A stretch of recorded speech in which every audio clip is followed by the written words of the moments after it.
Assalamualaikum warahmatullahi wabarakatuh.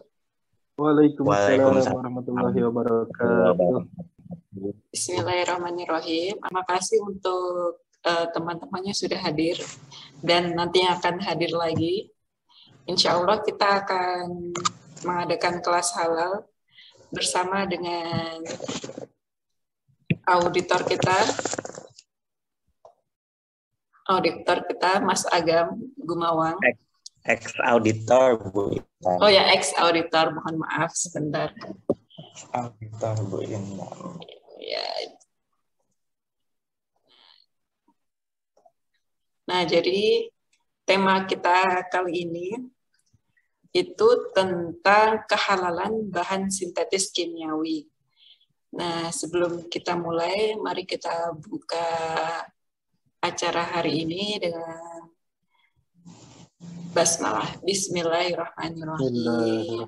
Bismillahirrahmanirrahim. Semoga diberikan kelancaran, ilmu yang berkah bermanfaat dunia akhirat. Amin. Ya, kita langsung saja kepada Bapak Agam selaku pemateri, selaku ex-auditor provinsi dan pernah S2 di Thailand juga. Kita manfaatkan ilmunya, jangan sampai lengah. Ya, dipersilahkan. Ntar saya share screen dulu ya. Oke, minta tolong ya Mbak Intan. Ya, silakan. Di slideshow aja Mbak Intan, di F5. Kelihatan? Mantap. Oke, silakan Bapak Agam. Ya, bismillahirrahmanirrahim, Bapak Ibu. Bismillahirrahmanirrahim. Assalamualaikum warahmatullahi wabarakatuh.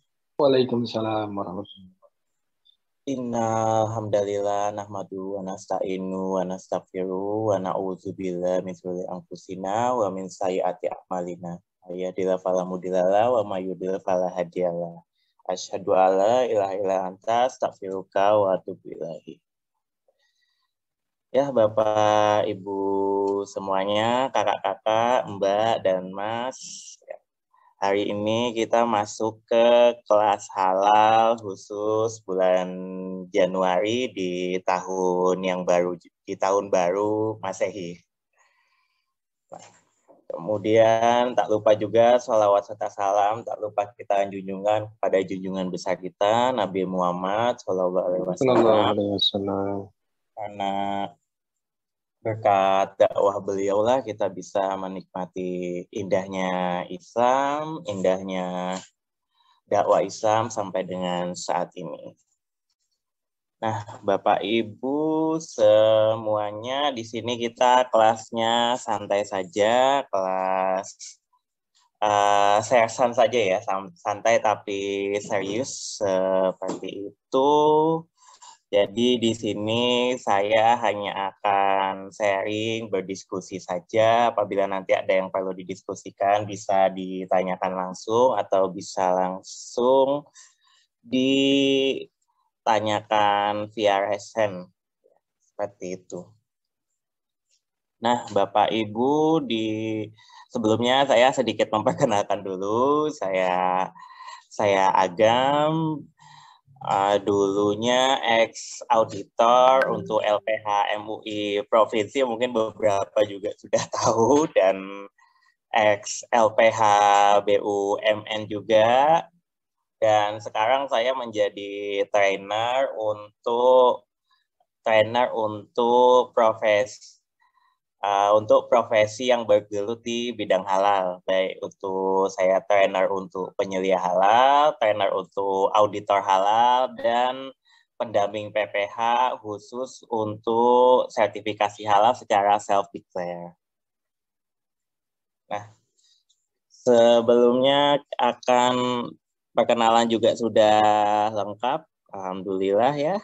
Kemudian kita lanjutkan ya Bapak Ibu. Di sini saya mengambil judul kehalalan bahan untuk bahan hasil sintesis kimiawi. Nah, temanya kayaknya berat banget gitu ya. Tapi sebenarnya ya ini sih Bapak Ibu, kita kalau kita pelajari sama-sama, kita diskusi sama-sama, insya Allah akan menjadi menarik dan ada sisi kehalalan yang perlu kita pelajari lebih dalam seperti itu. Toh kita kan ada di komunitas halal dan ada baiknya kita mengetahui kehalalan produk itu dari semua sisi seperti itu. Tidak hanya dari makanan minuman saja, namun untuk bahan hasil sintetik kimiawi pun kita juga perlu tahu, oh apakah ini halal atau tidak. Nah, boleh dilanjut Mbak Intan slide-nya. Untuk prolognya cukup. Kemudian kita perlu tahu juga ya kakak-kakak, Mbak, Mas, untuk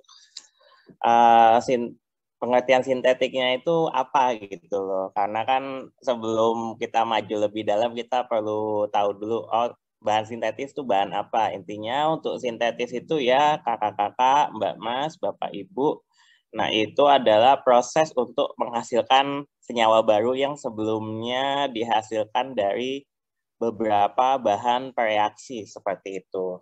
Jadi ya seperti apa?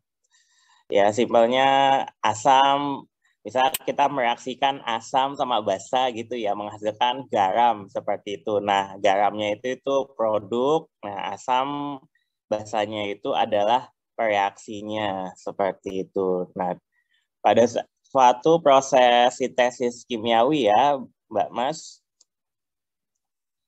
pada proses sintetis kimiawi ya, Mbak Mas, pastinya kan akan dihasilkan suatu molekul dan kita akan mengenal istilah prekursor. Nah, prekursor ini adalah pereaksi Bapak Ibu, pereaksi atau bahan-bahan yang akan direaksikan untuk menghasilkan senyawa baru. Di ini ya Bapak Ibu di garis bawahi lagi, untuk prekursor itu adalah bahan-bahan yang akan direaksikan untuk menghasilkan senyawa baru hasil sintetisnya itu. Nah, prekursornya ini bisa menjadi titik kritis kehalalan juga, Mbak Mas, Bapak Ibu. Titik kritis ini prekursor ini bisa menjadi titik kritis tergantung dari bahan bakunya, kemudian bahan penolong dari proses sintetisnya itu apa, seperti itu. Misalnya bahan penolong itu enzim yang kita ketahui kritis kehalalannya ya Bapak Ibu, tergantung dari sumber enzimnya itu tersebut, dari hewani, dari mikrobial, atau bisa juga dari tumbuhan. Bahan baku yang digunakan untuk sintetis kimiawi, nah itu bahan bakunya itu bisa kritis juga kehalalannya. Apabila bahan baku itu bahannya dari bahan organik. Nah, bahan organik ini bahan yang kandungannya itu mengandung unsur karbon ya. Saya ingatkan kembali, untuk bahan organik itu bahan yang komposisinya itu terdiri dari unsur karbon. Nah, tadi untuk biasanya penggunaan bahan hasil sintetik kimiawi ini biasanya itu adalah tadi ya industri flavor atau industri perasa makanan seperti itu, industri fragrant dan juga industri seasoning. Nah, Bapak Ibu, ini untuk bahan yang digunakan saya ingatkan kembali, ini bahan-bahan yang harus dilakukan pendaftarannya untuk proses sertifikasi halal. Nah, kriteria bahan ini perlu kita ketahui lebih dalam ya Bapak Ibu, karena bahan itu sendiri yang akan menentukan status kehalalan dari produk akhir. Misalnya bahan-bahan yang digunakan untuk proses sintesis kimiawi itu menentukan status kehalalan dari produk hasil sintetis kimiawinya itu. Nah, untuk bahan-bahan yang harus didaftarkan ya, ini untuk sertifikasi halal secara umum ya Bapak Ibu, yakni bahan baku, bahan tambahan, bahan penolong, kemudian ada kemasan, grease, sanitizer yang kontak langsung dengan produk, dan media validasi hasil proses pencucian. Media validasi ini misalnya swab tes basah ya Bapak Ibu, swab tes basah yang menggunakan larutan suap, buffer, peptone water. Bahan baku baku, saya ingatkan lagi bahan baku itu bahan yang menjadi komposisi dominan dari suatu produk. Bahan yang menjadi komposisi dominan dari suatu produk, bahan tambahan, bahan yang memang sengaja ditambahkan untuk proses produksi untuk meningkatkan mutu si produk akhir. Bahan penolong, bahan yang fungsinya untuk membantu proses produksi, namun bahan penolong ini tidak menjadi komposisi dari produk tersebut. Nah, untuk kriteria bahan halal ya Bapak Ibu, kriteria bahan halal ini yang pastinya kita harus tahu asal-usulnya. Kemudian untuk kriteria bahan halal itu untuk bahan kritis itu harus cukup dokumen pendukung bahannya, baik itu berupa sertifikat halal, flowchart ataupun spesifikasi seperti itu, dan juga ada mekanisme yang menjamin bahwa dokumen pendukung bahan itu selalu berlaku. Nah, ini untuk bahan secara umum ya, Bapak Ibu, atau unsur yang digunakan untuk menghasilkan suatu produk, pengertian bahan sesuai dengan undang-undang. Dilanjut, Mbak Intan, silakan.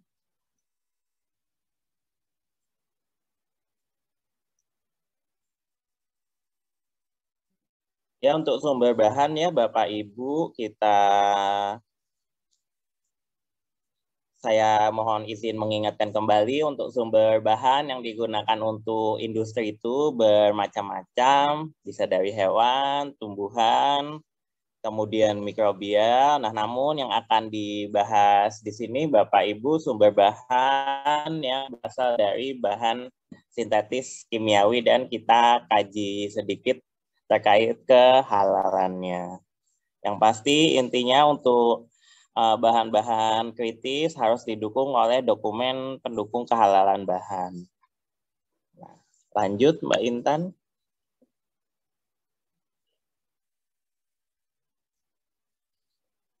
Nah, ini untuk kriteria bahan halal mungkin sudah diulang berkali-kali ya Bapak Ibu. Untuk di halal saya hanya mengingatkan saja, yang pasti babi dan turunannya tidak boleh, kemudian tidak boleh menggunakan anggota tubuh manusia, kemudian bahan homer juga tidak diperbolehkan, baik itu rum, angkiu, wine, mirin, dan sejenisnya, brandy, vodka, itu juga tidak boleh. Kemudian hasil samping homer yang diperoleh secara proses pemisahan fisik. Nah, ini misalnya di industri homer itu ada proses sentrifugasi, ada proses destilasi, itu pemisahan secara fisik berdasarkan titik didih. Nanti didapatkan namanya itu adalah fusel oil atau fusel alkohol, yang mana itu mengandung alkohol sekunder. Nah, seperti itu. Kemudian darah, bangkai hewan yang disembelih tidak sesuai syariat Islam. Kemudian hewan buas bertaring hidup di dua alam. Nah, namun ada pengecualian ya Bapak Ibu untuk produk mikrobial. Contohnya seperti vaksin seperti itu ada persyaratan bahan halal khususnya. Nah, ini untuk bahan mikrobial, untuk sedikit mengingatkan saja, bukan hasil rekayasa genetika, tidak pernah bersentuhan dengan bahan babi. Kemudian apabila menggunakan mohon maaf, untuk medianya, media untuk produk mikrobial ini baik dari proses penyegaran, refreshment, inokulum development, pengembangan inokulum, proses fermentasi intinya, kemudian sampai ke proses downstream processing-nya atau proses mendownload hasil fermentasinya itu. Nah, itu medianya harus menggunakan bahan-bahan yang halal. Apabila menggunakan bahan najis, di proses selanjutnya ada proses pencucian atau pensucian menggunakan air kurang lebih 2 kulah atau setara 270 liter air. Bisa dikucurkan atau bisa direndam seperti itu. Kemudian bahan aditif, bahan penolong yang terlibat pada proses mikrobial itu pun juga harus dipastikan kehalalannya, dan pasti produk mikrobialnya tidak berbahaya bagi manusia atau aman seperti itu. Dilanjut Mbak Intan. Nah, kecukupan dokumen bahan, nah ini untuk Bapak Ibu yang mengajukan proses sertifikasi halal ya, kecukupan dokumen bahannya seperti ini. Untuk bahan yang masuk ke positive list atau bahan yang masuk ke positif halal yang sudah dipastikan kehalalannya, itu tidak perlu dokumen ya Bapak Ibu. Madu murni, bahan kimia tertentu yang masuk ke daftar positive list-nya MUI, kemudian bahan nabati segar, nah ini juga tidak memerlukan dokumen pendukung kehalalan bahan. Bahan kritis yang wajib sertifikat halal, nah ini bahan turunan hewan yang disembelih, daging, kemudian ada whey atau bahan yang komposisinya itu kompleks seperti flavor dan fragrance seperti itu ya. Namun untuk sekarang ini ya sertifikat halal dikeluarkannya oleh BPJPH, jadi kecukupan dokumennya adalah sertifikat halal dari BPJPH atau ketetapan halal dari MUI. Jadi sekarang MUI di regulasinya hanya bisa mengeluarkan ketetapan halal suatu produk, bukan sertifikat halal lagi. Dan yang ketiga, bahan kritis yang tidak wajib didukung sertifikat halal. Nah, ini bisa menggunakan flowchart, bisa menggunakan spesifikasi, kemudian dokumen kuesioner atau dokumen pork free facility. Nah, itu harus dikeluarkan oleh produsen bahan yang bersangkutan. Misalnya bahan dari flavor atau fragrance dari campuran essential oil. Nah, essential oil ini kan bisa kita dapatkan dari ekstraksi ya Bapak Ibu. Ekstraksi menggunakan pelarut ataupun destilasi seperti itu. Kemudian vitamin yang disintesis secara kimiawi. Nah, ini juga hanya perlu dokumen flowchart atau dokumen ini saja spesifikasi dan produk mikrobial sederhana. Produk mikrobial sederhana misalnya angkat merah, nah itu angkat merah itu menggunakan media pertumbuhan untuk mikroorganismenya, jadi perlu dilampirkan di diagram alir atau dokumen spesifikasinya itu bahan-bahan di media pertumbuhannya itu apa saja. Nah, ini yang wajib dilengkapi sertifikat halal ya, Bapak Ibu. Ini sedikit review saja. Turunan daging, produk hewani, karena kan untuk membuktikan bahwa daging atau produk turunan hewani itu berasal dari hewan yang disembelih secara Islami ya. Jadi buktinya yang valid adalah sertifikat halal dari produk tersebut. Sosis, beef powder, kemudian ekstrak kaldu ayam seperti itu. Kemudian bahan yang komposisinya rumit dan banyak, misalnya perasa makanan, fragrance, seasoning yang kompleks seperti itu ya Bapak Ibu, karena untuk bahan ini tuh komposisinya itu bisa sampai puluhan, bahkan bisa sampai puluhan senyawa, puluhan komponen seperti itu. Lalu untuk yang sulit kehalalannya whey, laktosa. Nah, karena untuk mendapatkan whey protein dan laktosa ini perusahaan pengolah produk ini tuh harus menggumpalkan susu dulu, menggumpalkan susu menggunakan bahan penggumpal, yang mana bahan penggumpal ini tuh sangat kritis kehalalannya seperti itu, menggunakan rennet, yang mana rennet ini bisa dari perut anak sapi atau perut sapi seperti itu, dan harus ditelusuri lagi bagaimana penyembelihannya. Nah, ini contoh bahan sintetik ya Bapak Ibu, bahan sintetik yang komposisinya sangat kompleks seperti itu. Komposisinya sangat kompleks, dikaji lagi bagaimana fasilitas produksinya, apakah dia itu halal dedicated atau tidak, atau penggunaan fasilitas produksinya, line produksi di pabriknya itu berbarengan dengan produk yang menggunakan babi dan turunannya seperti itu. Lalu untuk bahan-bahannya juga untuk flavoring base. Nah, contoh flavoring base itu perisa lemon kode sekian.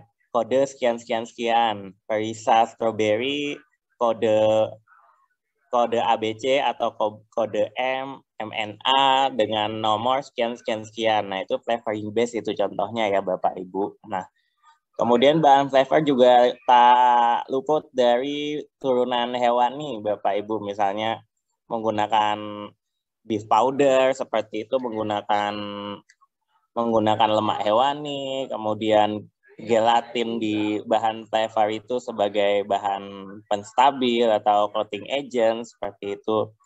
Civet absolut. Nah, ini untuk formulasi flavor lama ya Bapak Ibu. Civet itu hewan ini nanti bisa di Google, namun civet ini hewan yang tidak halal seperti itu. Hewan yang tidak halal digunakan untuk proses produksi. Castoreum resinoid ini juga kemungkinan bisa berasal dari hewan yang tidak halal seperti itu. Kemudian cysteine ini asam amino ya Bapak Ibu, asam amino dari bulu atau dari rambut seperti itu, bisa dari rambut manusia, bisa dari bulu bebek seperti itu, bisa juga dari mikrobia. Cysteine ini biasanya untuk perisa daging seperti itu, untuk perisa daging. Nah, lalu untuk produk turunan susu, produk mikrobial, nah ini juga bisa dipakai untuk proses sintesis perisa atau proses sintesisnya fragrance seperti itu. Dikaji lagi melalui dokumen pendukung kehalalan bahan yang di-apply oleh si pelaku usaha atau si perusahaannya. Kemudian ada penggunaan Homer dan turunannya juga ya Bapak Ibu. Homer dan turunannya menggunakan ini fusel oil. Fusel oil ini adalah hasil samping dari industri Homer Bapak Ibu. Hasil samping dari industri Homer dipisah. Fusel oil ini didapatkan melalui proses pemisahan fermentasi alkohol secara fisik seperti itu. Itu adalah isoamil alkohol, kemudian alkohol sekunder, ada senyawa butanol juga di fusel oil itu. Nah, dikaji lagi apakah asal fusel oil ini dari industri Homer atau tidak. Apabila dari industri Homer, ya berarti ya fusel oilnya tidak halal. Namun fusel oilnya dari industri alkohol non-Homer, nah ini insya Allah fusel oilnya halal. Coconut oil. Nah, coconut oil ini hasil distilasi atau hasil pemisahan fisik dari minuman keras namanya brandy ya Bapak Ibu.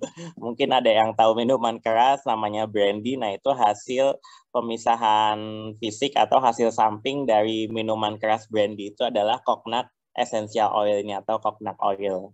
Pelarut. Nah, pelarut juga kritis sekali kehalalannya untuk melarutkan senyawa-senyawa flavor seperti itu, bisa menggunakan alkohol, bisa menggunakan triacetin, gliserol, yang mana 3 pelarut ini kritis ya kehalalannya Bapak Ibu. Bahan enkapsulasi, misalnya maltodextrin. Maltodextrin hasil dari pemecahan pati atau hasil pemecahan dari amilum seperti itu yang bisa menggunakan enzim seperti menggunakan enzim amilase yang bisa berasal dari amilasenya babi mungkin atau bisa dari amilasenya mikrobial. Hidden ingredient atau aditif lain. Nah, ini rahasianya perusahaan. Nah, kemudian untuk profil sensorinya Bapak Ibu, untuk produk perisa makanan, perasa makanan, fragrance atau parfum seperti itu tidak boleh bau-baunya, rasa-rasanya itu mendekati sesuatu yang diharamkan seperti itu. Tidak boleh misalnya perisa rum itu ya tidak bisa disertifikasi halal seperti itu. Perisa rum, perisa bir seperti itu. Perisa bacon, nah itu juga tidak bisa disertifikasi halal. Ya, lanjut Mbak Intan. Nah, ini contoh yang kompleksnya ya Bapak Ibu, contoh yang kompleksnya. Untuk contohnya yang saya kasih di sini adalah perisa ayam atau perasa rasa ayam seperti itu, dan perisa artifisial atau perisa sintetik strawberry. Nah, ini satu rasa saja itu komponennya sangat rumit ya Bapak Ibu. Satu rasa saja komponennya sangat banyak, rumit, dan mengauditnya pun juga susah.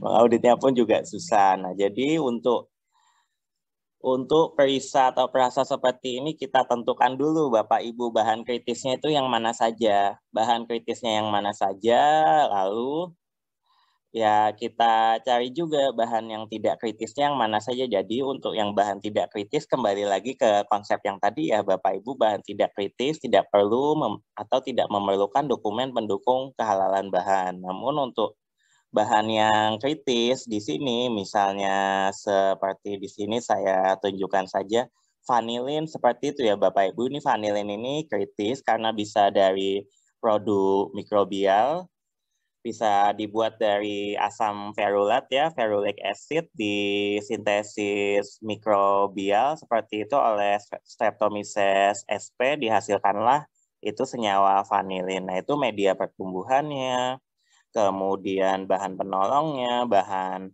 aditif untuk proses produksi atau proses sintesis vanilin itu apakah kritis dan dokumen pendukung kehalalannya cukup atau tidak. Nah, seperti itu. Kemudian bahan kritis lainnya di sini saya tunjukkan saja seperti mint essential oil, lemon essential oil.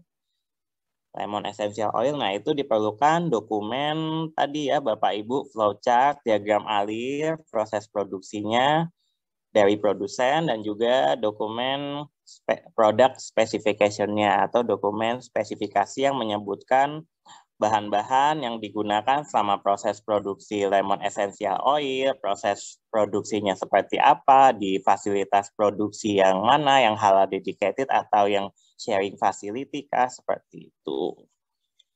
Kemudian di chicken flavor itu juga ada bahan kritis ginger oil, kemudian dan beberapa bahan lainnya ya Bapak Ibu. Nah, untuk tahu di sini kita bisa membuka daftar positive list ya Bapak Ibu. Daftar positive list untuk membantu kita bahan mana saja yang tidak memerlukan dokumen pendukung. Bahan mana saja yang tidak memerlukan dokumen pendukung. Nah, kalau tidak ada di positive list, di daftar positive list, berarti ya itu adalah bahan kritis yang harus didukung oleh dokumen pendukung kehalalan bahan. Nah, untuk positive list sendiri, Bapak Ibu, BPJPH ada di bawah Kementerian Agama ya, Badan Penyelenggara Jaminan Produk Halal saat ini sedang proses juga untuk membuat positive list-nya ini. Jadi nanti saat daftar bahan positif ini rilis dari BPJPH atau Badan Penyelenggara Jaminan Produk Halal, ya kita pakai positifnya yang listnya dari BPJPH, yang dari MUI ya sudah tidak dipakai lagi karena di sini BPJPH yang berperan sebagai regulatornya untuk sertifikasi halal. Nah, dilanjut Bu Intan.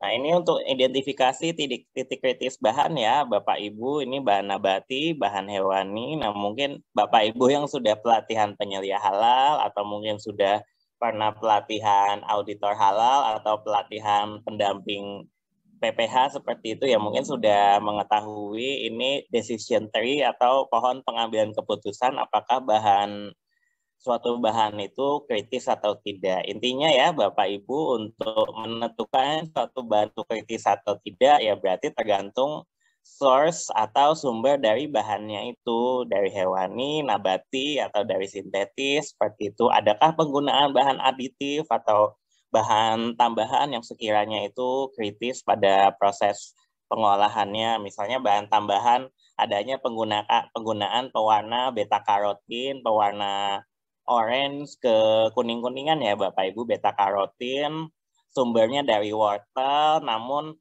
coating agent atau matriks pelindungnya bisa berasal dari gelatin atau aditifnya dari gelatin. Nah, itu menjadi kritis kehalalannya ya Bapak Ibu. Karena kan beta-karotin itu kan sangat tidak stabil secara kimiawi karena banyak ikatan rangkapnya, mudah teroksidasi, jadi perlu distabilkan oleh suatu matriks, ya. Ini contohnya adalah gelatin, seperti itu. Gelatinnya ditelusuri lagi kehalalannya, sumbernya dari mana, dari ikan, dari babi kah, atau dari sapi, seperti itu. Nah, intinya untuk penelusuran titik kritis ini berdasarkan traceability ya Bapak Ibu, ketertelusurannya seperti itu. Kemudian bahan penolong yang terlibat apakah itu kritis juga atau tidak, misalnya untuk proses penjernihan atau proses rafinasi gula pasir seperti itu menggunakan karbon aktif yang sumbernya dari kayu kah, dari tempurung kelapa atau mungkin dari tulang kah, seperti itu. Nah, dilanjut Bu Intan.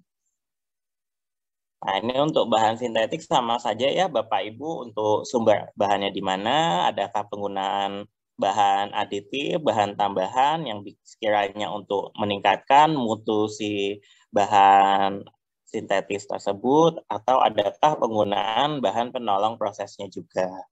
Nah, namun biasanya ya Bapak Ibu untuk bahan organik yang biasanya itu adalah titik kritisnya seperti itu. Nah, nanti bisa kita bahas di slide-slide selanjutnya. Nah, ini untuk contoh-contoh bahan tidak kritis ya Bapak Ibu, karena asal bahannya adalah dari mineral atau tersedia secara alami di alam, dari petrokimia, minyak bumi. Nah, ini bahan tidak kritis yang sudah pasti halal ya, seperti itu Bapak Ibu. Dan ada di daftar positive list-nya di MUI. Ada kelompok logam, kromium, magnesium, aluminium, oksida logam, oksidator, reduktor dari non-logam, ada gas hidrogen, gas N2. Nah, ini pengalaman aja sih ya. Dulu di lembaga sertifikasi halal di LPH MUI Provinsi tempat saya kerja dulu. Nah, ada pelaku usaha yang mengajukan sertifikasi halal untuk ya gas-gas ini, gas nitrogen, gas oksigen, seperti itu. Jadi auditornya juga mengauditnya juga tidak terlalu sulit seperti itu. Karena sudah termasuk ke bahan tidak kritis atau bahan yang positif halal. Kemudian ada asam anorganik ya Bapak Ibu, ada asam fosfat, ada asam sulfat, kemudian asam nitrat seperti itu. Ada basa anorganik juga, amonium, kemudian kalium hidroksida, kalsium hidroksida, dan kelompok garam. Nah, dilanjut Mbak Intan, minta tolong.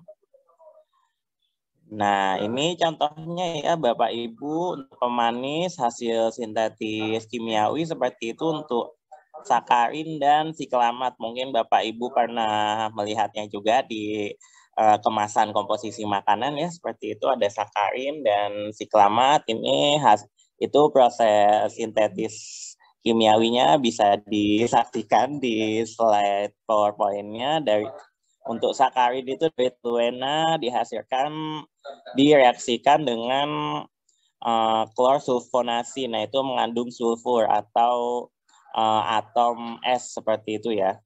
Dan direaksikan dengan amonia, dioksidasi, dihasilkanlah pemanis sintetis namanya sakarin. Nah, untuk bahan-bahan ini tidak kritis ya Bapak Ibu secara kehalalannya. Secara kehalalannya juga tidak kritis ya Bapak Ibu. Nah, ini ada siklamat juga. Siklamat dihasilkan dari Bapak kedai pempek barokah ya, nggak apa-apa, off kamera nggak apa-apa. Untuk pemanis siklamat ya Bapak Ibu, mungkin ada yang pernah lihat juga di suatu produk makanan atau mungkin produk lain seperti itu yang menggunakan pemanis siklamat. Nah, ini dari garam natrium atau kalsium dari asam siklamat. Kemudian itu dari basa bebas sikloheksil-amin dengan asam sulfamat. Nah, ini hasil reaksinya. Kok dari sini dilihatnya ini ya Bapak Ibu, ini bahannya masuk ke positif list seperti itu, masuk ke daftar positif. Jadi sudah bisa dipastikan kehalalannya. Namun untuk dari sisi keamanannya ya Bapak Ibu, itu mengikuti regulasi dari BPOM ya, dari Badan Pengawas Obat dan Makanan terkait regulasi keamanannya, berapa penggunaan penggunaan maksimalnya pada suatu produk, nah itu ada di regulasi Badan Pengawas Obat dan Makanan.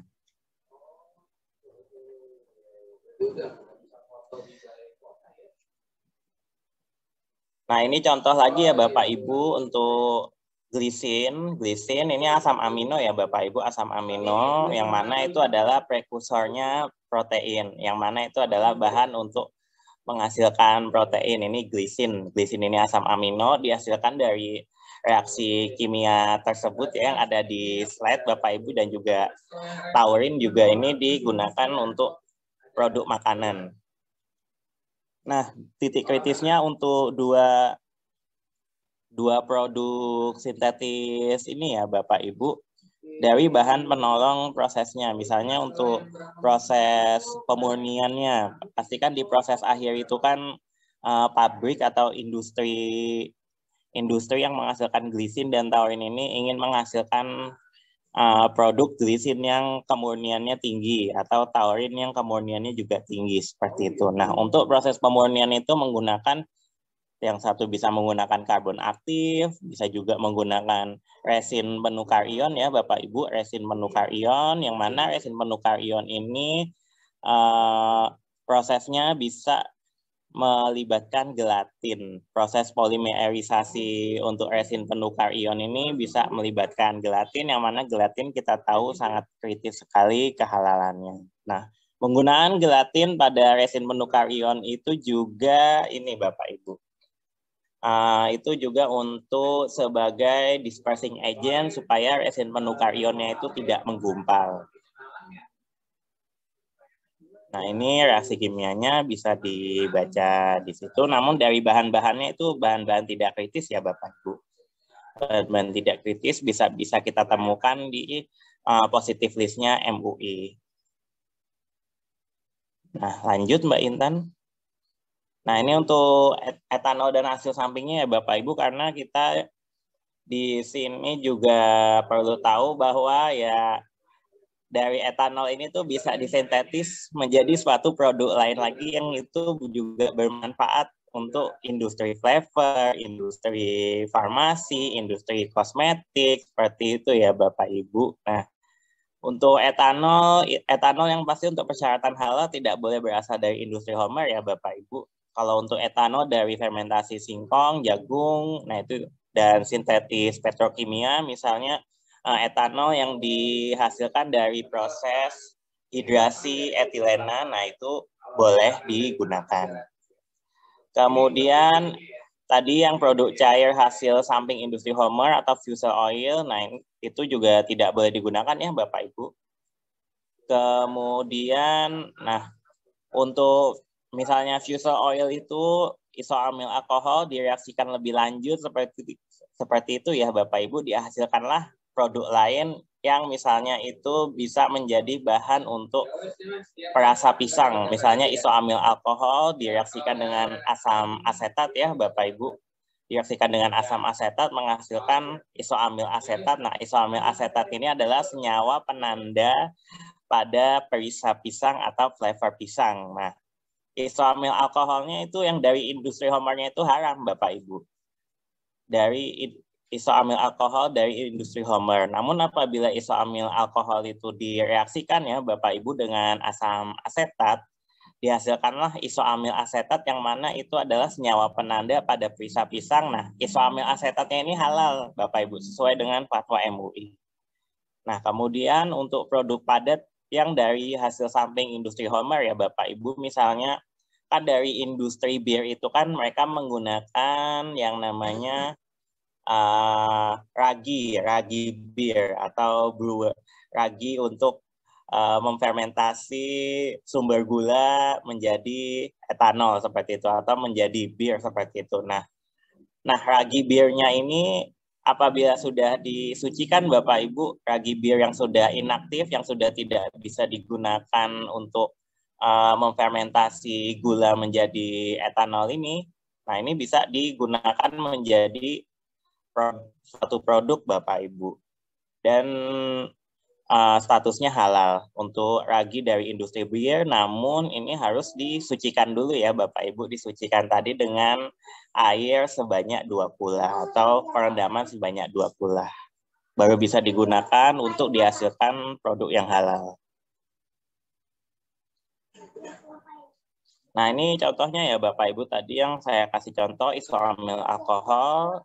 Isoamil alkohol dari industri Homer ya Bapak Ibu, ini haram karena ini didapatkan dari proses pemisahan secara fisik, baik itu dengan sentrifugasi, baik itu dengan baik itu dengan destilasi seperti itu. Nah, kemudian apabila direaksikan lebih lanjut ya Bapak Ibu, menghasilkan dioksidasi, misalnya dihasilkan isovaleric acid atau asam isovalerat, yang mana ini juga bahan untuk perisa Bapak Ibu, bahan untuk di industri flavor. Nah, itu halal Bapak Ibu. Kemudian isoamil alkohol direaksikan dengan asam asetat. Nah, dihasilkanlah isoamil asetat yang tadi adalah senyawa untuk bahan industri penghasil perasa pisang atau bahan untuk industri flavor pisang seperti itu Bapak Ibu. Nah ini untuk pengetahuan Bapak Ibu saja. Dilanjut Mbak Intan. Nah ini contoh bahan sintetik lain juga ya Bapak Ibu yang perlu kita kaji kehalalannya. Yang ini saya kasih contoh karboksimetil selulose atau di nama bekennya CMC. Ini adalah bahan pengental ya Bapak Ibu, bahan pengental di industri pangan. Itu hasil modifikasi selulosa. Nah, di sini kita bisa lihat ya Bapak Ibu, itu ada penggunaan alkohol. Nah, alkoholnya ini perlu kita kaji ya Bapak Ibu, apakah asal-usul alkohol ini dari industri Homer atau bukan. Apabila alkoholnya sintetis, petrokimia, ya berarti boleh. Kalau dari industri Homer, ya berarti ya fix tidak boleh seperti itu. Tidak boleh karena tidak halal. Ya, dilanjut Mbak Intan, minta tolong. Nah, ini adalah ascorbyl palmitat ya, Bapak Ibu. Ascorbyl palmitat ini adalah antioksidan. Antioksidan yang untuk menghambat proses oksidasi pada suatu produk. Nah, ini ascorbyl palmitat ini bisa ada di produk makanan, produk kosmetik juga ada ya, Bapak Ibu. Ascorbyl palmitat untuk antioksidan di sistem minyak seperti itu, karena ascorbyl palmitat ini larut di dalam minyak. Kemudian Bapak Ibu, nah di sini kita bisa lihat bahan-bahannya ya Bapak Ibu untuk menghasilkan ascorbyl palmitat ini dihasilkan dari sintetis kimiawi yang mana prekursornya adalah ascorbic acid, asam ascorbat atau vitamin C ya Bapak Ibu, nama bekennya. Nama bekennya vitamin C, ascorbic acid ini, kemudian ini direaksikan dengan asam palmitat. Asam palmitat ini asam lemak ya Bapak Ibu, asam lemak yang atom karbonnya ada 16 atau C16. Nah ini kita perlu tahu Bapak Ibu untuk vitamin C ini dan juga asam palmitat ini sumber asal-usulnya dari manakah? Asam palmitat, asam lemak sumbernya apakah dari hewani ataukah dari tumbuhan, seperti itu ya Bapak. Kalau dari hewani apakah dari hewan yang halal atau tidak. Kalau dari hewan yang halal apakah dari proses penyembelihannya secara Islami atau tidak, ditelusuri lagi sampai belakang-belakangnya, seperti itu Bapak Ibu. Kemudian untuk vitamin C bisa didapatkan dari proses sintetik, kimiawi, ataupun bisa didapatkan dari proses mikrobial ya Bapak Ibu. Proses mikrobial untuk menghasilkan vitamin C itu bahannya dari sorbitol. Difermentasi dengan suatu mikroorganisme di dalam suatu media fermentasi seperti itu. Nah, medianya itu perlu kita kaji kembali kehalalannya. Bahan penolong prosesnya juga perlu kita kaji kehalalannya. Seperti itu, Mbak. Nah, Bapak Ibu, ini aspartam juga bahan pemanis ya, Bapak Ibu. Pemanis makanan atau mungkin pemanis untuk suplemen makanan juga kita suka menemukan aspartam ini. Nah, bahan aspartam ini terbuatnya dari asam amino ya Bapak Ibu, dari asam amino, yang mana asam amino ini adalah bahan organik dan kritis kehalalannya. Harus kita cek kembali apakah asam amino tersebut, asam amino fenilalanin dan asam amino asam aspartat ini, apakah berasal dari hewan yang dihalalkan atau berasal dari mikrobial kah, seperti itu. Nah, itu perlu dikaji melalui dokumen pendukung kehalalannya. Kemudian itu dipurifikasi juga, bisa menggunakan karbon aktif, atau menggunakan resin penukar ion, atau menggunakan Sepadex mungkin, itu untuk matriks untuk pemurnian, seperti itu ya Bapak Ibu. Untuk proses granulasi juga, utamanya proses granulasi basah, nah itu bahan-bahan yang digunakannya juga kritis dari segi kehalalannya.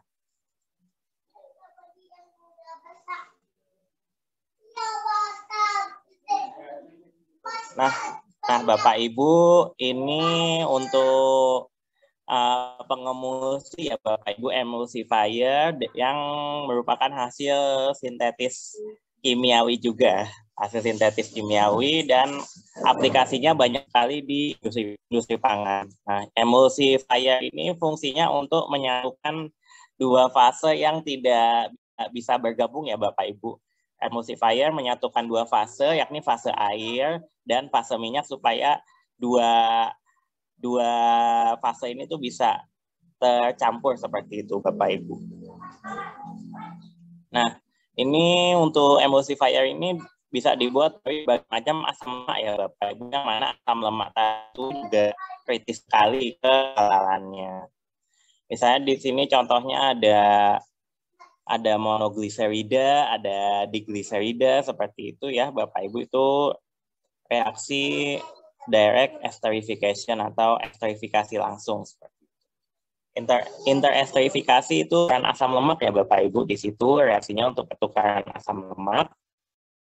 Lalu di sini contoh-contoh produknya, di sini ada polisorbat, kemudian turunan atau derivatif monoasil gliserol, seperti itu. Kemudian ada propilen glycoester dari berbagai macam asam lemak. Nah, bisa dilanjut Mbak Intan.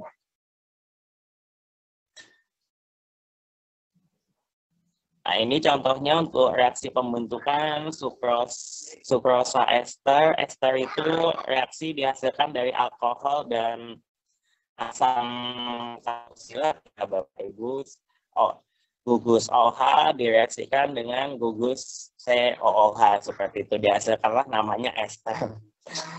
Nah, kemudian itu ada sorbitan monostearat, kemudian polyethylene sorbitan ester. Nah, itu untuk penamaan polisorbat itu ya Bapak Ibu, itu tergantung asam lemak penyusunnya masing-masing, seperti itu.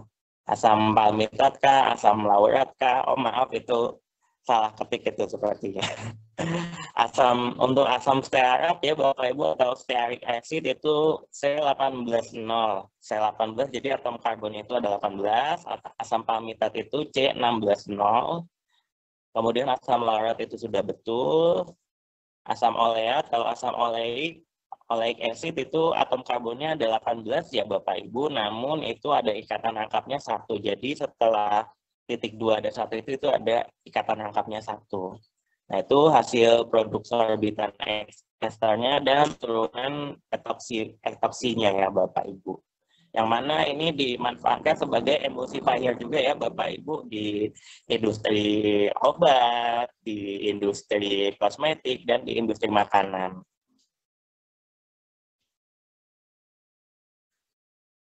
Nah, dilanjut. Nah, ini untuk kesimpulannya ya Bapak Ibu. Untuk kesimpulannya, untuk senyawa sintetik itu adalah bisa masuk ke bahan kritis ataupun bahan yang tidak kritis. Untuk bahan tidak kritis atau bahan yang masuk ke positif listnya Bapak Ibu, saya tegaskan kembali tidak memerlukan dokumen pendukung kehalalan bahan. Dan sintetis kimiawi ini adalah proses pembentukan atau proses untuk menghasilkan suatu senyawa baru atau molekul tertentu dari prekursor atau dari bahan-bahan reaksi kimianya itu tersebut. Nah, yang pasti untuk prekursor atau bahan-bahan baku, bahan penolong yang terlibat pada proses sintetis kimiawi itu harus memenuhi kriteria bahan. Kriteria bahan berdasarkan SJPH atau Sistem Jaminan Produk Halal. Nah, untuk yang sekarang ya Bapak Ibu, untuk regulasi sistem sertifikasi halal itu menggunakan SJPH atau Sistem Jaminan Produk Halal yang dibuat oleh Badan Penyelenggara Jaminan Produk Halal.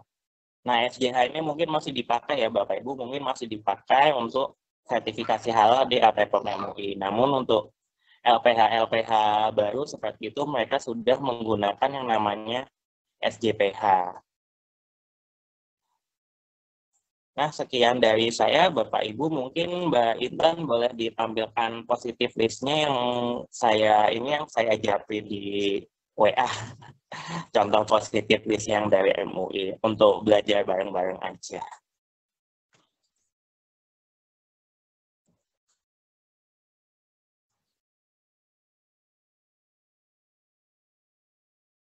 Nah, ini untuk positif list-nya, sementara kita bisa menggunakan yang dari MUI ya Bapak Ibu.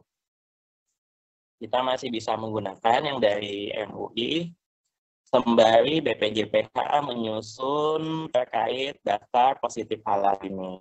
Nah, Bapak Ibu, ini kan ada banyak senyawa kimia ya Bapak Ibu. Saya juga sebenarnya pusing bacanya. Namun untuk menggunakan positif list ini yang menggunakan senyawa kimia, Bapak Ibu bisa langsung search atau Bapak Ibu bisa lihat dari nomor CAS-nya itu tersebut yang ada di sebelah kiri. Ya, nah, CAS number ini adalah nomor identitas dari suatu senyawa kimia ya Bapak Ibu. Jadi kan kita tahu senyawa kimia itu ada nama IUPAC-nya, ada nama dagangnya juga, ada. Nah, untuk senyawa kimia di kosmetik ada nama incinya juga atau ada inci name-nya juga. Nah, itu untuk mempermudah kita mencari di sini kita perlu tahu CAS number atau CAS number dari senyawa kimia tersebut untuk memudahkan kita, oh apakah senyawa ini masuk ke positif list atau bukan, seperti itu. Nah, misalnya kita mau cari, Bu Intan coba diklik natrium benzoat, Bu Intan minta tolong. Di search PDF-nya natrium benzoat.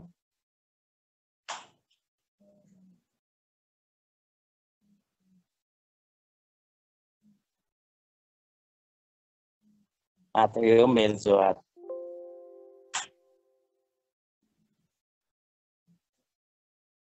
Nah, ini ya contohnya Bapak Ibu untuk mencari positif list atau ini kan natrium benzoat juga hasil sintetis kimiawi ya Bapak Ibu dan biasa dipakai untuk pengawet sambal, pengawet saus seperti itu. Nah, ini berarti natrium benzoat berarti tidak memerlukan dokumen pendukung kehalalan bahan seperti itu kalau ada di daftar positif listnya MUI.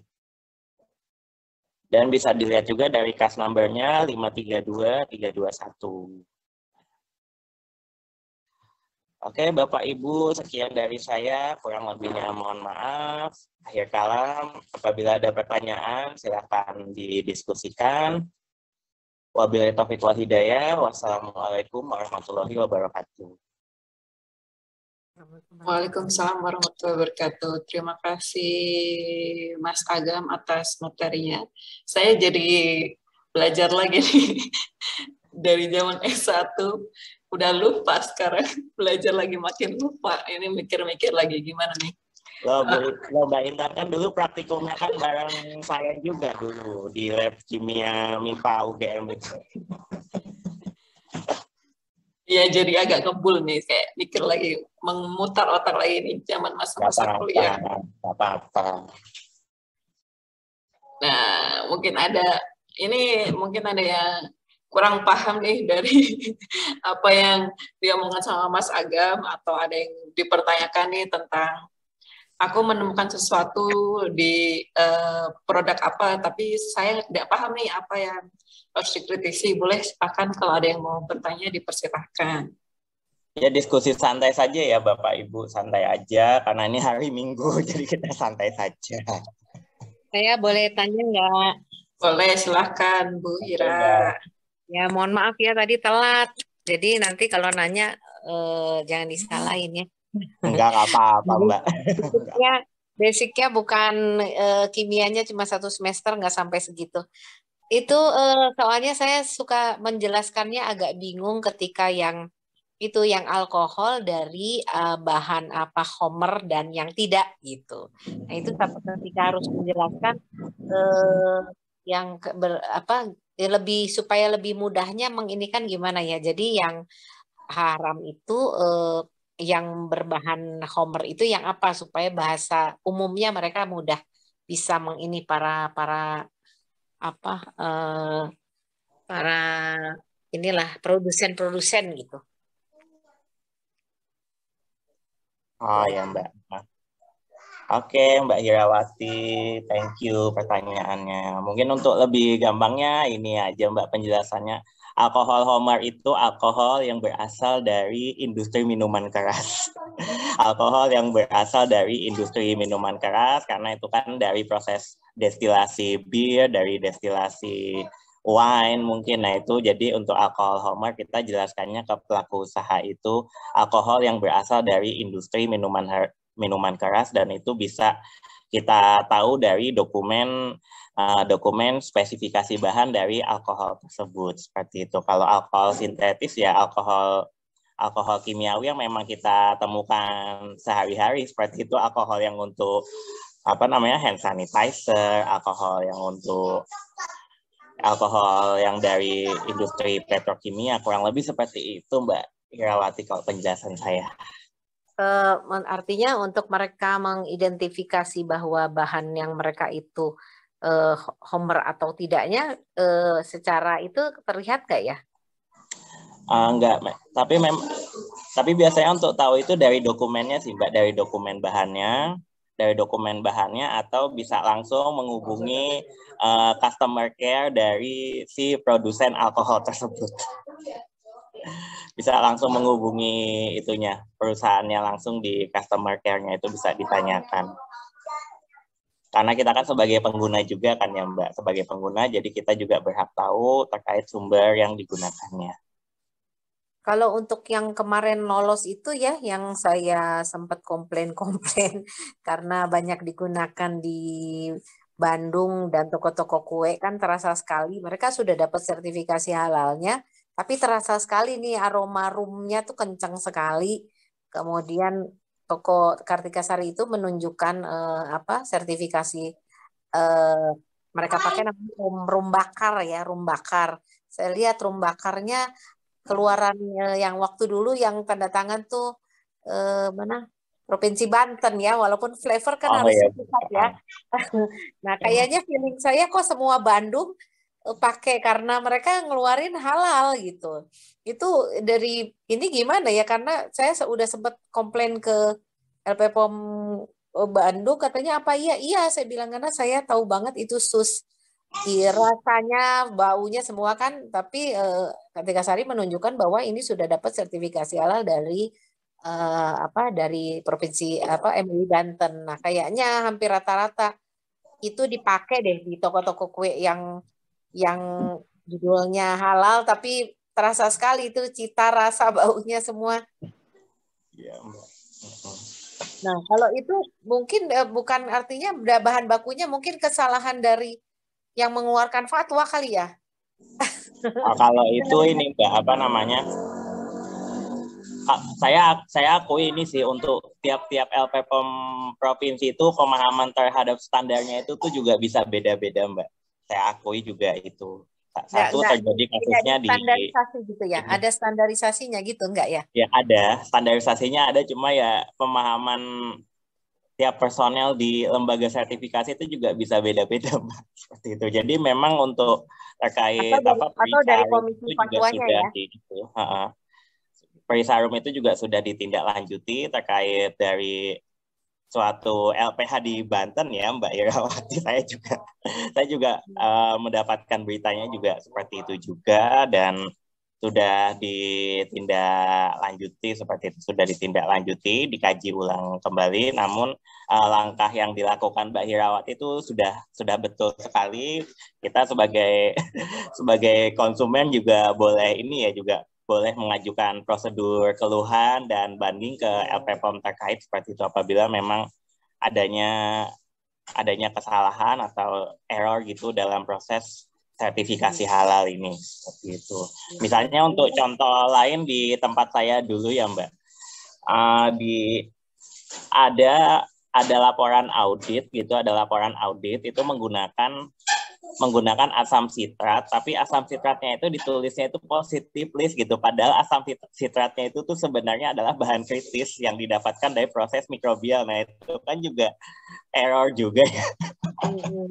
Juga human error atau error di sebenarnya saya nggak, jadinya pasal di fatwa MUI Jakarta itu pun juga dibalik lagi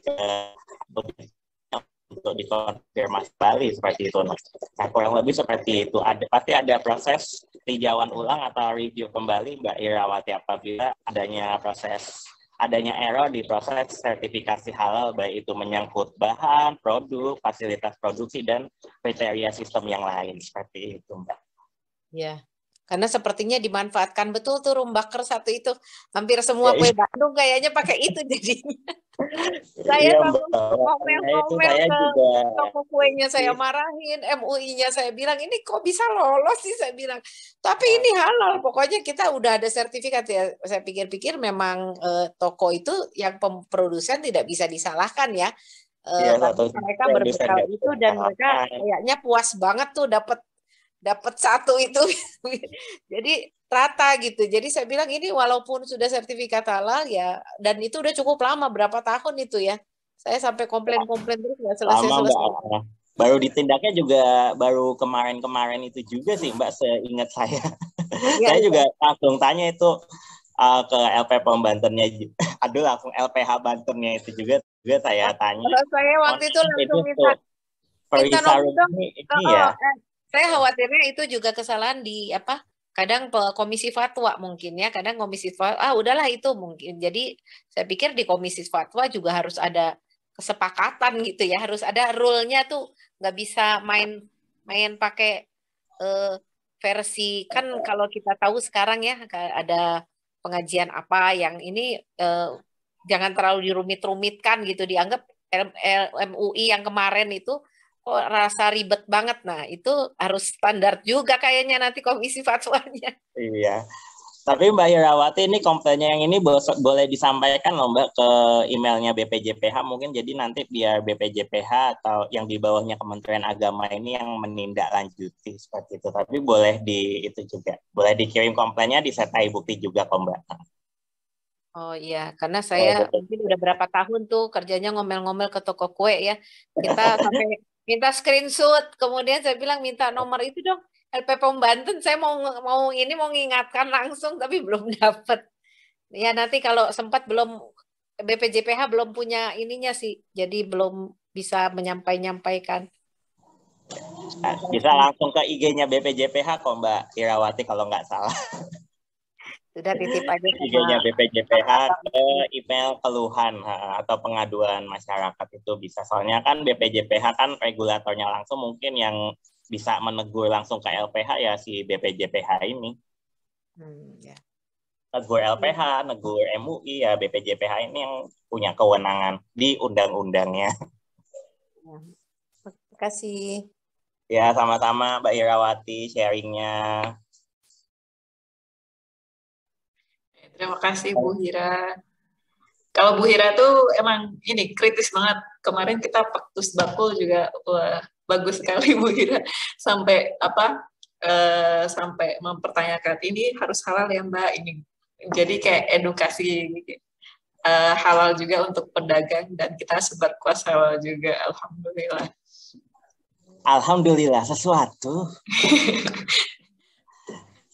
Ya mungkin ada yang seperti itu ya Mbak Intan.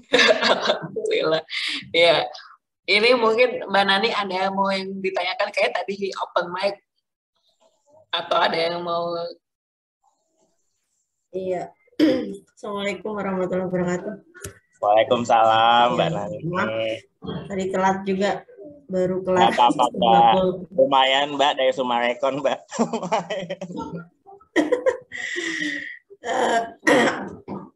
Ini ya Mas, kalau bahan-bahan sintetis itu tadi pastinya tertulis lengkap di ingredient gitu di setiap Iya, produk itu. pasti ada di ingredient, ada, ya? Mbak. Ada di ingredient, kan, kalau peraturannya di BPOM sih ada.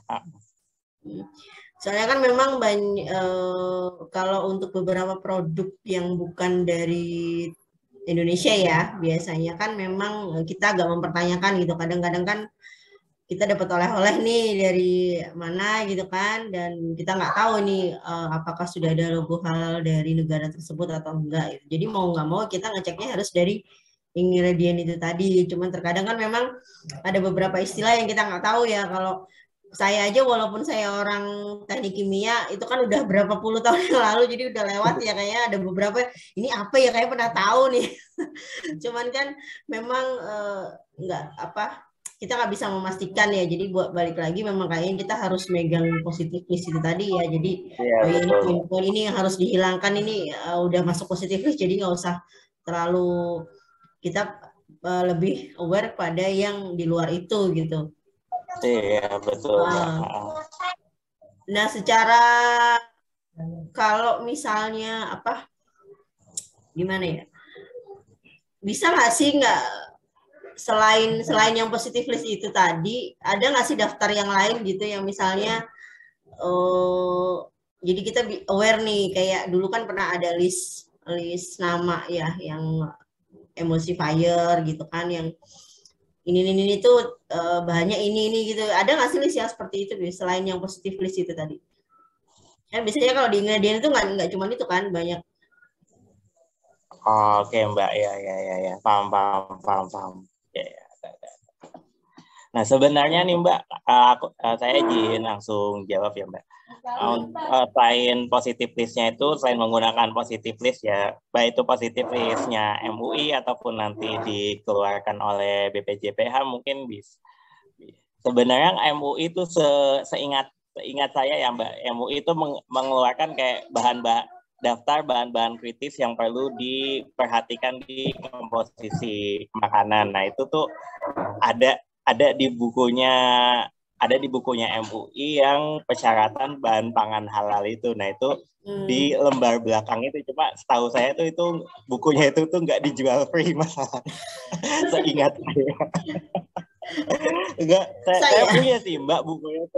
Saya punya bukunya, cuma lagi dipegang teman aja sih. Ada di lembaran belakang itu bahan-bahan kritis, misalnya ya tadi polisorbat berapa, kemudian ada bahan emulsifier ini sodium bla bla bla, sodium laktilat apa gitu, digliserida, monogliserida apa. Nah, itu ada, Mbak, di lembaran belakang di bukunya MUI persyaratan bahan pangan halal itu. Cuma ya kalau beli ke MUI-nya mesti beli. Kalau yang udah punya sebenarnya tinggal difotokopi aja sih, itu yang daftar bahan di lembaran paling belakang itu, kayak gitu, Mbak.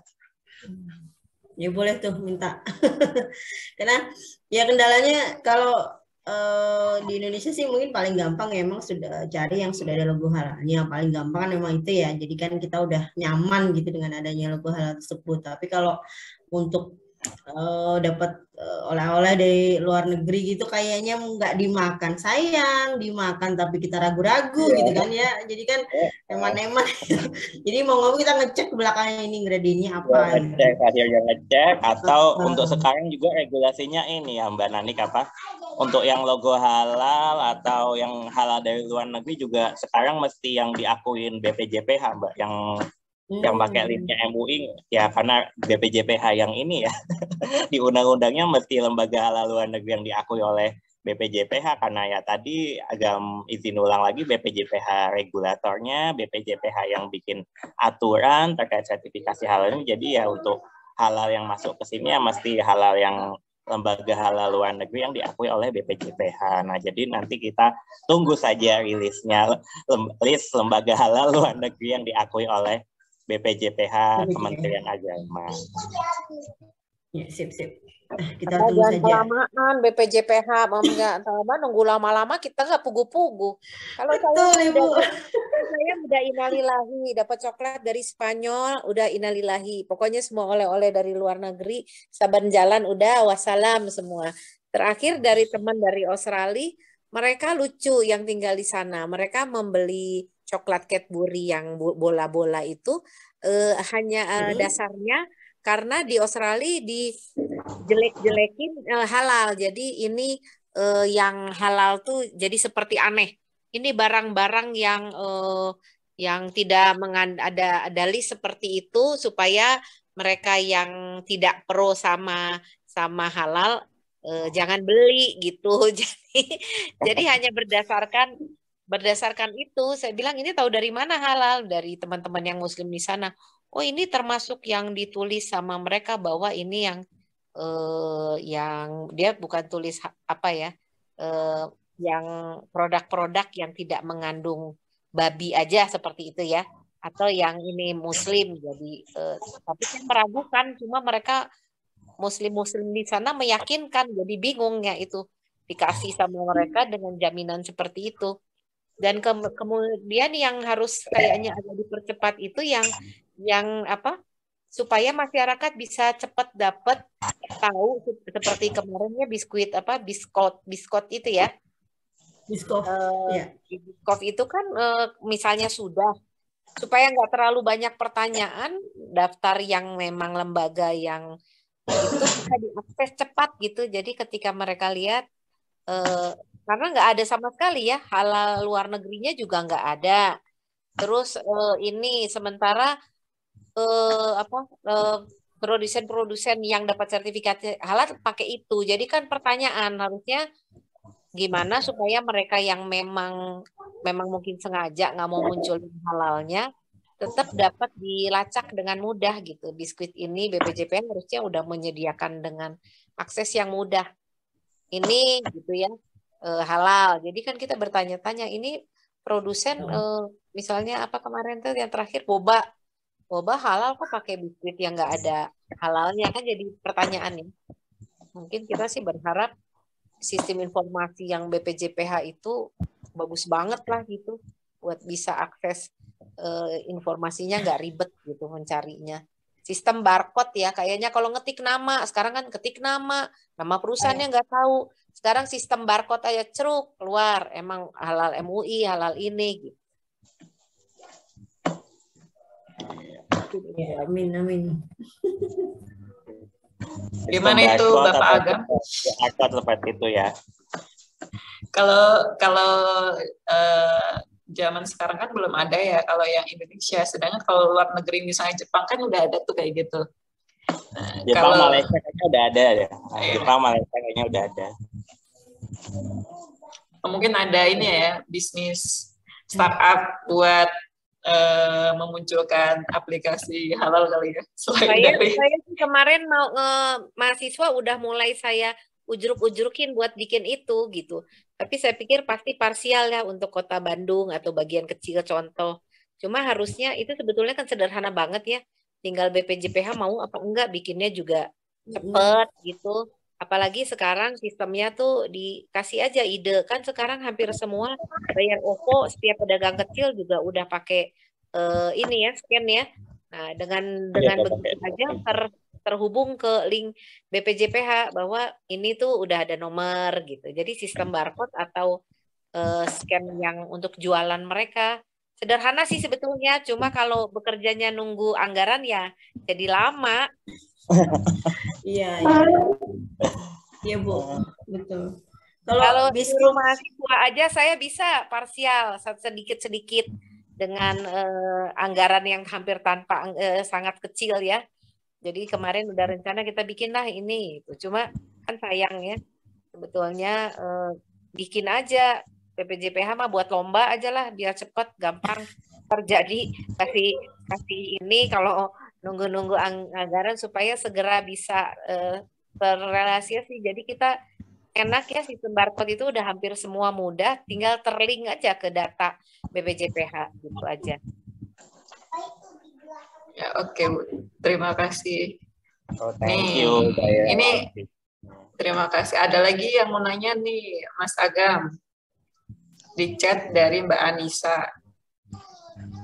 Assalamualaikum warahmatullahi wabarakatuh. Izin bertanya. Apakah semua kode E dalam makanan termasuk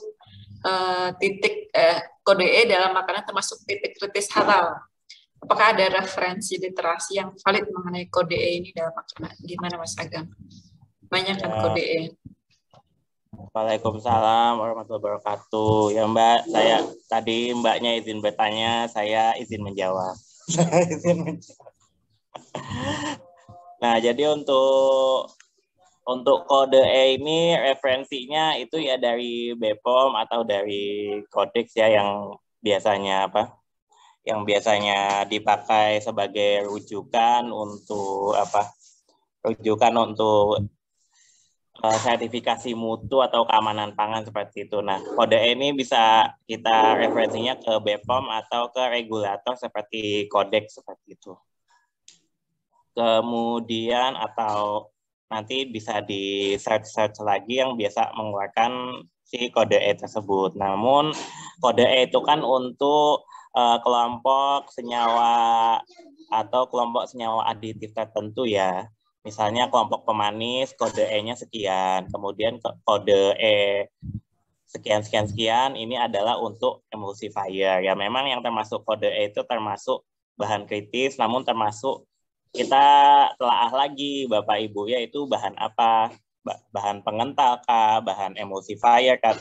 Kalau kita kaji lagi, kalau bahan emulsifier bisa dari hewan, apakah dari hewan halal atau tidak halal, bisa juga dari tumbuhan, Bapak Ibu seperti itu. Jadi memang kode E itu termasuk ke titik kritis, namun kita kaji kembali itu kode E itu termasuk ke kelompok bahan apa, bahan pewarna kah, bahan emulsifier, bahan pengawet kah, atau bahan anti-caking agent kah, seperti itu. Dicocokkan kembali ke referensinya tadi. Seperti itu, Mbak, jawabannya. Jadi kode E itu bisa ada yang halal, bisa ada yang non halal ya berarti Mas Agam. Yes, betul sekali. Tergantung tadi sumber bahannya, ada bagaimana proses pengolahannya juga, seperti itu. Oke, terima kasih Mas Agam. Ini kira-kira ada lagi nggak yang mau nanya nggak? Udah 11:30. Kalau ada yang mau nanya, dipersilahkan. Sebelum. Silahkan. Namun kalau tidak ada, ya nggak apa-apa. Kita akhiri saja berhubungan. Jadi kita santai saja. Sebenarnya aku mau nanya nih, tapi silakan. Nggak usah lama-lama ya. Teman kuliah, teman praktikum ini kok. Jadi kan kalau tadi kan kita banyak tuh ngelihat kalau yang misalnya makanan banyak ya sekarang untuk bahan-bahan senyawa sintetik itu tuh kita udah tahu gitu ada halal MUI atau belum. Nah kalau misalnya kayak kosmetik tuh gimana tuh? Kan kayak banyak tuh kayak misalnya parfum isi ulang atau misalnya rata-rata refill, tapi belum tahu nih jelas kehalalannya itu gimana tuh. Kita harus menyidak atau melihat bahan ke dalamnya kayak gitu, halal atau enggaknya kayak gitu. Oh, tidak halal enggaknya. Ya kalau untuk kosmetik sama apa tadi parfum ya Mbak Intan. Nah itu bisa ya tadi kita coba lihat-lihat lagi di kemasannya ada informasi produsennya apa enggak tuh. Kalau ada informasi produsennya ya karena sistem searching halal produknya masih seperti ini ya di Indonesia, ya udah kita itu di kemasannya ada informasi produsen. Nah, informasi produsennya itu namanya kita kopas lah ke websitenya itu BPJPH yang website BPJPH yang di produk halalnya itu ya Mbak Intan, info.halal.go.id/cari/. Nah itu kita search nama produsen kosmetik atau nama produsen parfumnya itu. Nah ini sedikit ilmu ya buat rekan-rekan Halal Corner, selain kita mencari list produk halal di halalmui.org, kita bisa mencarinya juga di list produk halalnya BPJPH di info.halal.go.id/cari/. Nah, itu nanti kita bisa search produk parfum apa saja yang sudah halal, produk kosmetik apa saja yang sudah halal, nanti keluar di database-nya itu. Mungkin Mbak Intan ingin mencoba di situnya, di webnya, di share screen-nya, coba dibuka Google lah. Masuk ya? Ada tuh. Ya, masuk. Itu kan ada jenis produk tuh, kosmetik. Masukinlah nama produknya apa aja, terserah. Skincare yang biasa dipakai Mbak Intan. Semua provinsi aja itu nggak apa-apa, semua provinsi. Nama produk apa terserah Mbak Intan yang biasa dipakai. Aduh, gimana Pak Agam? Coba boleh kasih nama produk contohnya? Soalnya aku kalau wadah terus bosen Mbak Intan. Selain kalau nggak yang lain tuh nggak ada ya? Lah, aku kalau pakai wadah nggak cocok. Mina kayaknya udah masuk ya, Mina coba lah. Udah ya? Pakai wadah itu ada yang kulitnya kering Bang. Tapi kok nggak ditemukan, gimana ini? Coba Wardah. Ada lah ya. Kok nggak ada? Gimana ini? Nggak ada ya, udah marahin aja itu orang BPJPH-nya tuh, kok nggak ada.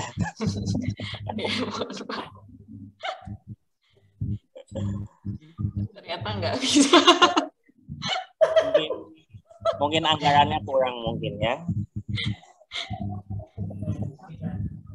Intinya untuk cari produk halal bisa di situ ya Bapak Ibu, produk fragrance, produk apa lagi gitu. Tapi bisa langsung search nggak Mbak Intan? Sorry deh, bisa langsung search nggak tanpa kita nulis nama produknya? Apa aku cari search gitu? Nggak ada. Oh, kayaknya. Minggu kali Mbak libur. Coba kita cari yang lain ya, kayak gula. Ada nggak? Kayak ada juga. Coba flavor fragrant Mbak Intan, flavor fragrant.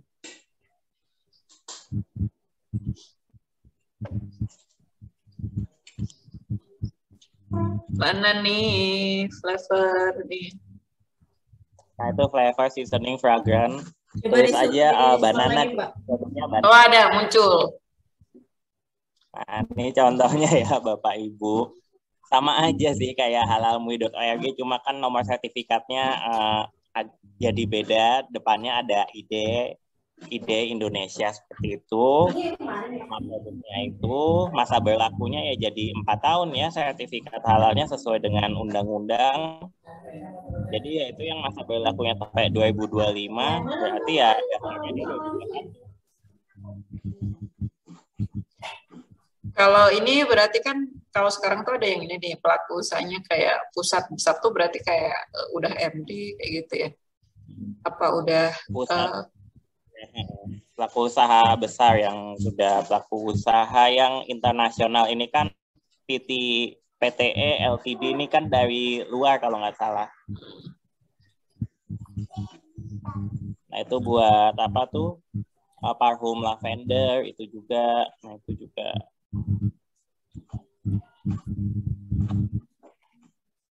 Kayaknya kebayang ya kalau pakai sistem barcode, tiap konsumen cuma nyeken atau kita mau produk UMKM mau belanja, mau bikin kering, tinggal dia scan keluar halal MUI sampai sekian, halal MUI tinggal kantongin gitu ya. Informasinya. Kalau gini nyari namanya pusing, cari judul. Kadang kayak waktu itu Harvest kan namanya bukan atas nama Harvest ya, ada beberapa produknya. Nyari namanya lagi nggak ketemu. Aduh, saya bilang ini tinggal modal cuma scan barcode keluar halal sertifikat BPJPH sampai sekian gitu. Nanti mudah jadinya kalau sistem informasi bagus, produsen juga nggak ribet, mereka tinggal beli daftar untuk dapat pengurusan sertifikat sertifikat halal juga lebih mudah.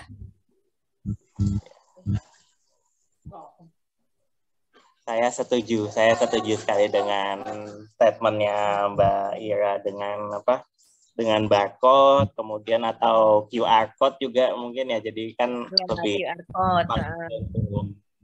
lebih Pakai gampang HP kan sekarang tinggal pakai HP ya. Ngatur, untuk produsen gampang, untuk konsumennya juga lebih gampang. Untuk pengurusan SJH juga gampang, tinggal semua bahan baku mereka nggak usah ribet ya.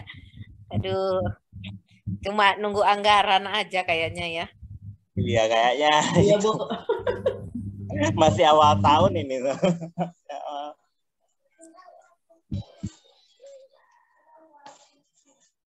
Udah anggarannya nggak tahu nih Bu, kayak mungkin dipakai buat vaksin semua.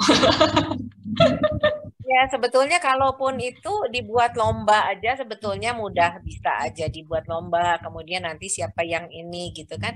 Karena kita kan mikirinnya kalau di perguruan tinggi, kalau kita udah lama mikirin, aduh ini teh greget ya lama, pinginnya begini, tapi karena nggak punya kekuasaan jadi cuma mikir-mikir di lokal-lokal aja. Solusinya sebetulnya kayaknya nggak ribet-ribet banget, tapi kenapa jadi ribet gitu ya? Ini apa? Buat proses apa pendidikan ini ngajarin kita sampai kasih pelatihan gratis kemana-mana ke UMKM macam-macam. Tapi kalau mereka sendiri untuk mencarinya juga sulit kan, jadi bohong-bohong aja gitu. Jadi nanti untuk sekarang jadi itu tetap ya yang yang self declare boleh ya jadinya ya untuk UMKM. Finally boleh. Nah itu kan sebetulnya kalau misalnya saya mah tetap aja nggak percaya gitu ya kalau mereka self declare. Tapi kalau selama bahan baku mereka terpampang, kemudian ada pakai QR code atau apa kita bisa cek, oke lah gitu. Jadi lebih enak gitu sistem itu kalau berjalan ya. Ya ngarep aja deh, tahu tahun 20 tahun lagi kali baru jadi.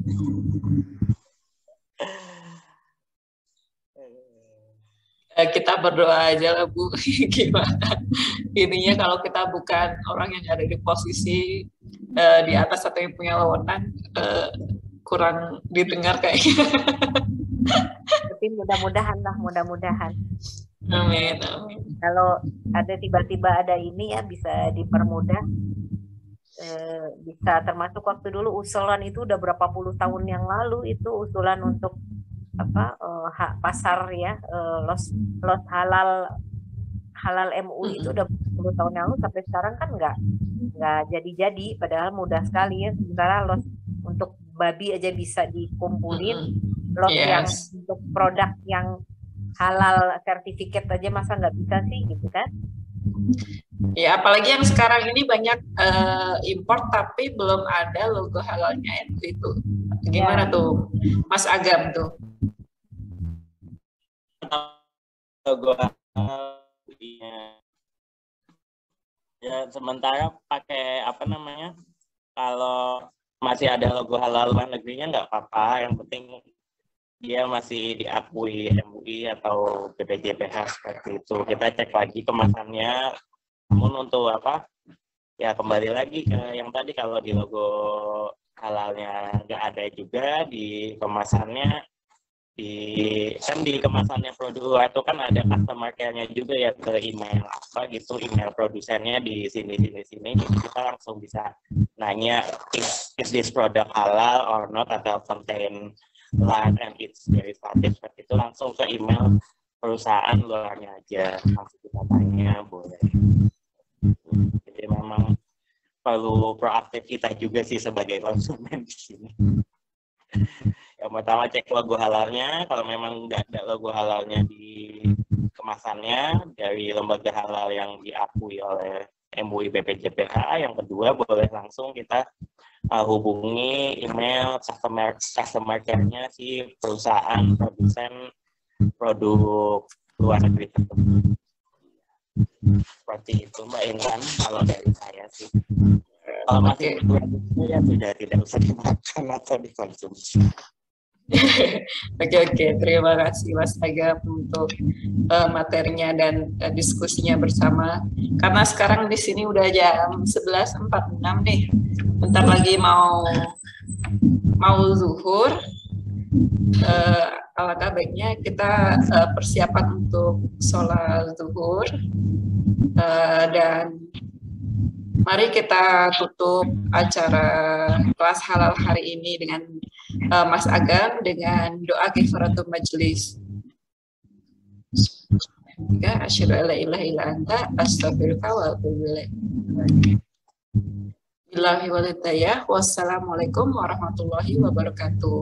Sampai ketemu lagi di kelas halal selanjutnya. Terima kasih.